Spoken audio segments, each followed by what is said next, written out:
The great chess channel पर आपका स्वागत है। आज मैं फिर उपस्थित हूँ आपको शतरंज के खेल की जानकारी देने के लिए। जैसा कि मैंने आपको कल बताया था कि कैसे फर्स्ट चाल चली जाएगी, आज मैं आपको ये बताने वाला हूँ कि शतरंज के मोहरों में कौन सा मोहरा बड़ा मोहरा है और कौन सा मोहरा छोटा मोहरा है। शतरंज के खेल में अक्सर जो खिलाड़ी हैं वो ये गलती कम करते हैं कि बिना कॉस्ट पर अपना मोहरा खो दें, बल्कि मैक्सिमम खिलाड़ी पीस के बदले पीस एक्सचेंज करने में गलती करते हैं। इसलिए हमें ये पता होना चाहिए कि कौन सा मोहरा छोटा है जिसके बदले में हम दूसरा मोहरा लेने वाले हैं। हमारा छोटा मोहरा देख के हम सामने वाले का बड़ा मोहरा लेंगे तो हम खेल जीत पाएंगे। और अगर हमें ये जानकारी नहीं है कि मोहरा कौन सा छोटा है तो हम अपना बड़ा मोहरा खो के छोटा मोहरा ले लेंगे। मैक्सिमम खिलाड़ी बराबर पे लड़ने की कोशिश करते हैं। ऐसे चांसेस कम आते हैं कि बिना खोए कुछ पालें। बहुत ज़्यादा अनजान अगर आपके सामने खेल रहा है तो एक अलग बात है, लेकिन अगर लगभग बराबर का खिलाड़ी आपसे खेल रहा है तो वो ऐसी गलती नहीं करता कि बिना कुछ दिए आप उसका मोहरा ले लोगे। तो इसलिए हमें ये नॉलेज होनी चाहिए कि शतरंज के खेल में बड़ा मोहरा कौन सा है और छोटा मोहरा कौन सा है, और क्यों बड़ा है और क्यों छोटा है। आज मैं आपको बताने वाला हूँ कि शतरंज में सबसे बड़ा मोहरा, सबसे प्रभावशाली मोहरा रानी है। भले ही दूसरे लिहाज से कि गेम ओवर हो जाएगा, राजा को बड़ा मान लिया जाता है, लेकिन खेल के दौरान जो लड़ाई में प्रभाव दिखाता है उसके अकॉर्डिंग सबसे बड़ा मोहरा रानी है। राजा इस लिहाज से बड़ा आप मान सकते हो कि उसके मरने के साथ ही खेल समाप्त हो जाता है, लेकिन वास्तव में वो खेल के दौरान बड़ा नहीं होता है। जो वास्तविक बड़ा मोहरा है वो रानी है। अब क्यों रानी को बड़ा माना जा रहा है उसका रीज़न मैं आपको बता देता हूँ। मैंने आपको बताया था कि रानी के पास सबसे ज़्यादा विकल्प हैं।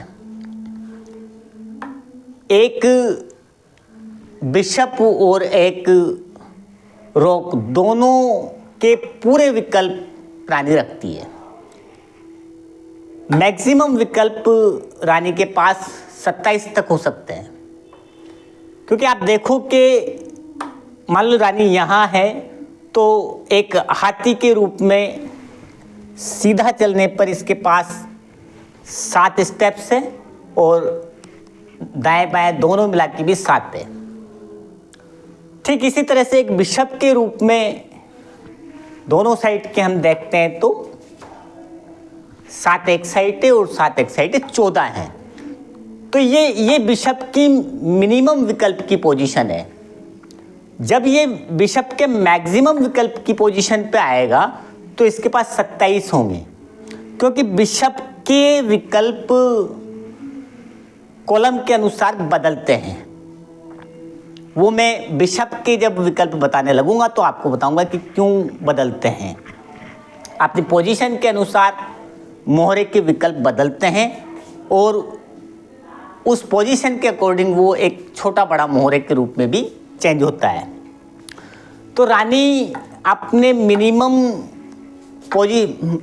विकल्प की पोजीशन पर भी 7 7 14 रखे हुए हैं, जबकि मैक्सिमम विकल्प की पोजीशन में 13 और 14, 13 बिशप के और 14 रॉक के, 27 विकल्प रखेगी। इसलिए ये रानी सबसे बड़ा मोहरा है और हर खेलने वाला इस बात को जानता है कि रानी अगर आपने खो दी तो आपने खेल खो दिया। दूसरा हमारे पास जो शतरंज का बड़ा मोहरा है वो है हाथी, रॉक। मैंने बताया रॉक एक ऐसा मोहरा है जिसके जो विकल्प है वो चेंज नहीं होते हैं। ये हर पोजीशन में अपने पास में 14 विकल्प रखेगा। हाँ, वो क्लोज हो सकते हैं उसके सामने आपके मोहरे होने पे, लेकिन अगर क्लोज नहीं है तो उसके पास 14 विकल्प रहेंगे। आप गिन सकते हैं इस कोने पे हैं 7 और 7 14। आप दूसरे पे रख लीजिए 6 और 1 7, 6 और 1 7। ये हर एक पोजीशन पे अपने पास 14 विकल्प रखेगा। तो इसे चलने में बड़ी आसानी सी है और इसके विकल्प भी नहीं बदलते हैं और 14 विकल्प इसके पास हर टाइम पे मौजूद है, इसलिए ये दूसरे नंबर का सबसे बड़ा मोहरा है। अब हमारे पास बात आती है बिशप की, ऊंट की। ऊंट की विकल्पों की हम काउंटिंग करेंगे तो ये अपनी पोजीशन पे 7 विकल्प रखेगा, 3 और 1 2 3 4 5, 3 और 5, 3 और 2, एक पे स्वयं है तो 7। अब इसकी दूसरी पोजीशन हम लेते हैं, मान लो नीचे वाली रिंग पे आ जाते हैं हम, नीचे वाली पट्टी पे, तो यहाँ इसके पास विकल्प बढ़ जाएंगे। आप काउंट कर लें, 1 2 3 4 1 5 6 7 8 और 9। यहाँ इसके पास 2 विकल्प बढ़ गए और नीचे आप आओगे तो इसके पास 2 और बढ़ जाएंगे, 11 हो जाएंगे और लास्ट वाले विकल्प पे इसके पास 13 विकल्प होंगे। तो बिशप अर्थात ऊंट अपनी पोजीशन के अनुसार अपने विकल्प बदलता रहता है, लेकिन फिर भी मिनिमम 7 और मैक्सिमम इसके पास 13 विकल्प रहेंगे। दूसरा हमारे पास नाइट यानी घोड़ा। घोड़े के पास मैक्सिमम पोजीशन पे 8 विकल्प हैं। अपने सेकंड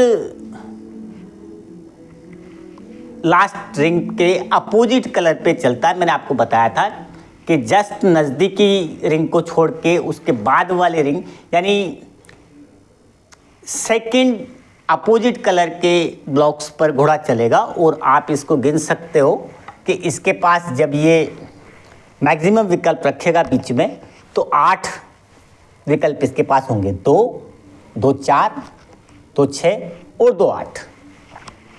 तो इसकी मैक्सिमम विकल्प की संख्या 8 और मिनिमम विकल्प की संख्या आप इसको देखोगे तो इसके पास मात्र 2 है। तो ऐसी पोजीशन में यहाँ 2 इस जगह आ जाता है तो 3। इसके ज़्यादातर जो पोजीशंस है वो बिशप से कम है, सिर्फ इसकी मैक्सिमम पोजीशन 8 है, जबकि बिशप की मिनिमम विकल्प संख्या 7 है और मैक्सिमम 13 है। तो इस लिहाज से अगर हम देखेंगे तो गेम जैसे जैसे खुलता जाएगा बिशप बड़ा मोहरा साबित होगा।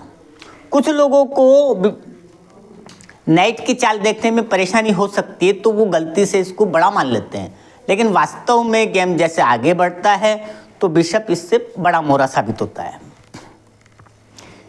अब चेस का सबसे छोटा मोहरा प्यादा है, लेकिन वास्तव में पैदल या पौंड या प्यादा जो भी आप इसको कहते हो, इनके क्रम में भी हम छोटा बड़ा डिवाइड कर सकते हैं। ये चेस बोर्ड की स्थिति पर डिपेंड करेगा। ये मैं आपको जब चेस बोर्ड के कॉलम्स की पावर समझाऊंगा उस दौरान क्लियर करूंगा कि कौन सा प्यादा छोटा है और कौन सा प्यादा बड़ा है। बहुत कम खिलाड़ी इस बात को जानते हैं कि प्यादों में भी अंतर है। या मैं बताता हूं आपको कि जो प्यादा कॉर्नर पर है उस प्यादे के पास चलने आगे बढ़ने के तो बराबर विकल्प है, 1 या 2, लेकिन जब सामने वाले खिलाड़ी का मोहरा मारने की बात आती है तो इसके पास सिंगल विकल्प है और बाकी के पास डबल विकल्प है। तो इस तरीके से जो कॉर्नर का प्यादा है वो अन्य प्यादों से कम विकल्प रखने वाला है और हल्का प्यादा है।